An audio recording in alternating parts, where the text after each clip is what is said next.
What's going on, guys? It's Matt Marinoff, Real Estate Recovery Group. My guest today is Ryan Paliukaitis. How do you spell it?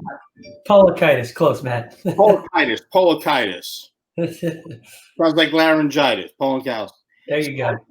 So I've been following Ryan. We've been following each other back and forth for obviously a couple of years. I know that you started in the industry, I think 2006. Yep. Basically, Ryan's been floating around. He's been around. He's been doing wholesaling, landlording, rehabbing, investing full time since 2009. Started 2006, part time. Been through ups and downs regarding the market. And basically, I want to have Ryan on today because, again, here's another guy I met at a networking event, and I saw him speak. And he was talking about wholesaling, and I'm not really a firm believer in wholesaler. I know that there are quality wholesalers out there. Ryan is one of the quality wholesalers that's out there. I can definitely say that. I have never heard anything bad about him. But I'm assuming that gray box on that wall right there, that's the box with the keys in it. Is that it? That's the landlording box. Yeah, I just put that on, I don't know, half a year ago. Just tired of losing keys, so I have the little labeler and a little key rack on there. So that is the original magic box.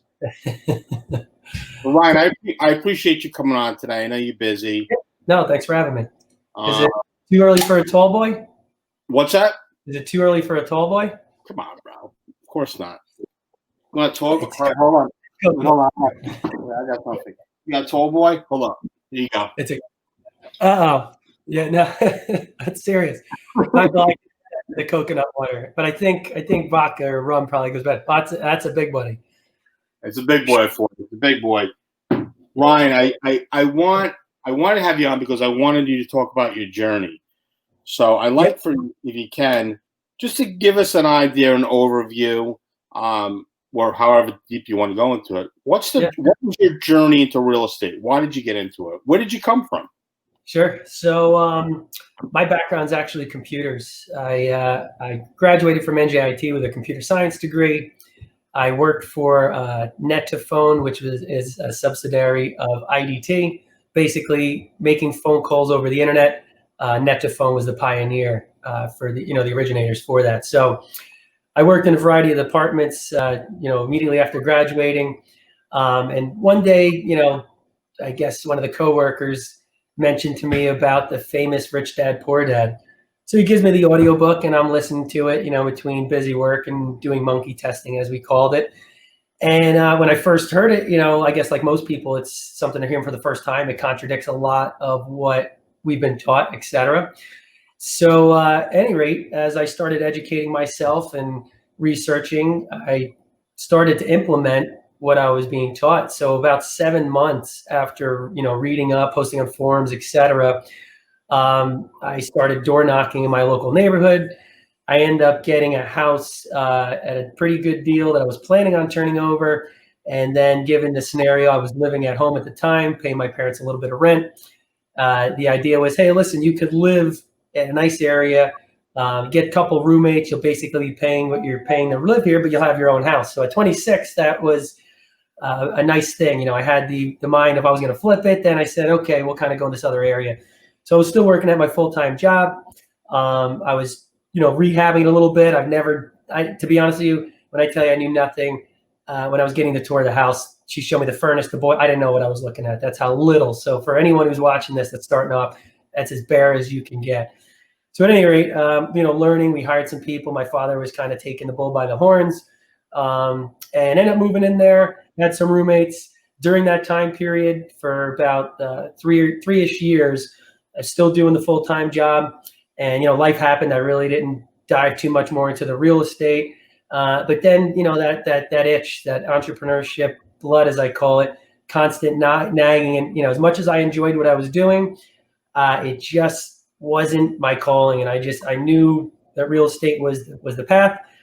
So long story short, in 2009, there were some layoffs going on, and I actually went above my boss. I went to the boss's boss and kind of had a conversation about the layoffs going on. And at the end of the day, I ended up getting a package and, severance package. So while the 5 months that I was technically making more money because you could collect unemployment and severance, I took that as an opportunity to try to build my business. I felt I was given this opportunity to pursue my dreams. I didn't want to just, like most people may would think, hey, I could kick back, sit on the beach, drink margaritas, and I'm making more money. I hit it hard. I actually first started with more of the, for those of you familiar with Podio, given I have a computer background, I was actually had a system, developed way back in the day that I was going to market. And anyway, that was a short-lived project. Quickly turned around back to the real estate game, and been doing it full time since 2009. It's quite a story there, young fella. So you've been active, to say the least. I got a couple of questions that I want to ask you. Go ahead. What were we going to say? Yeah, no. So I mean, when I first did that, I delved in when it was, still a decent market, but it was starting to turn, and short sales were becoming the big thing.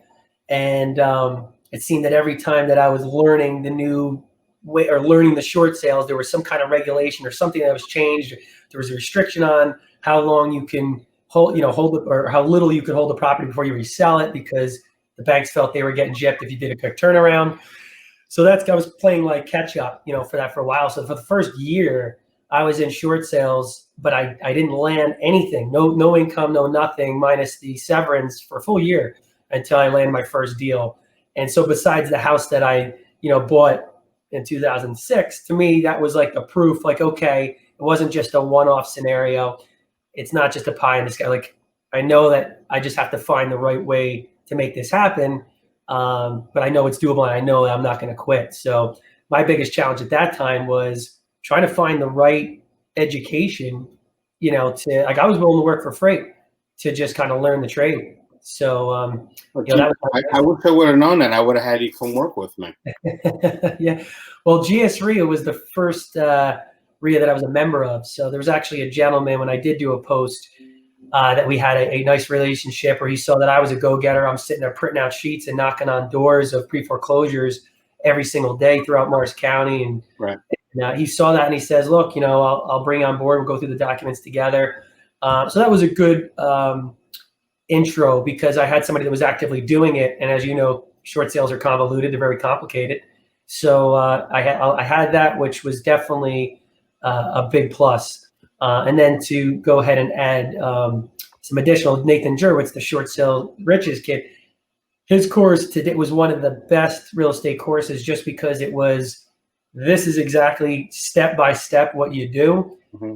And it wasn't like theoretical or whatever. It was just literally like screenshots, and I just took that and replicated it. And that, I owe that course probably the reason for getting me moving forward in the business and becoming, if you will, successful in that sector.